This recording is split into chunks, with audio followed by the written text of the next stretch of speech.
I don't really have a need to be able to palm a basketball and hold it by one hand. I like being able to do it, but I don't need it. And with most composite leather basketballs, I can't do that because the cover and the whole basketball itself is usually too, it's too silky and smooth for me to be able to do that. But with this basketball, because of the rubber inseams and how good and tacky they are, it's nothing. It's easy for me to be able to palm this basketball. Now again, that's not a big deal, but when it comes to me as a player, like I'm a pass first point guard, so I really need and demand precision when it comes to handling the basketball. If the more composite leather it feels like, the more it is on the leather end of that spectrum, the softer, more silky it is, the less control I have of a basketball. I like basketballs on the rubbery end of the spectrum, but they can be like this basketball where the cover feels like composite leather, though there is a little bit of tackiness to it,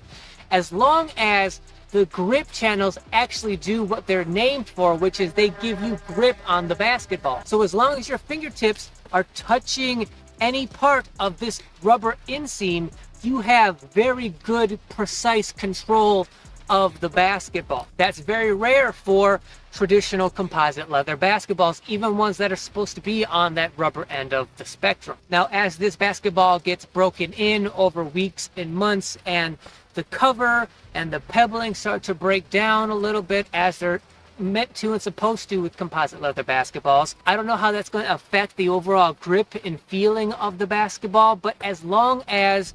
the grip channels retain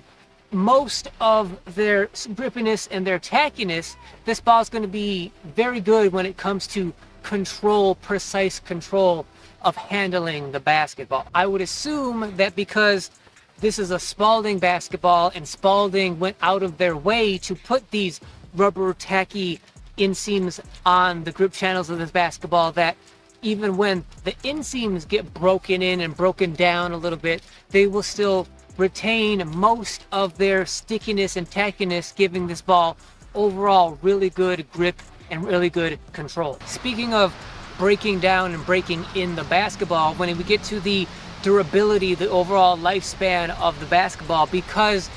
it just feels like good overall high top shelf, high quality material that this ball is constructed out of, I don't see any reason this ball would break down any faster than any other basketball. Durability is always subjective player to player, depending on how much and how often you use and abuse a basketball. But if you use this basketball on average as much as you use any other basketball,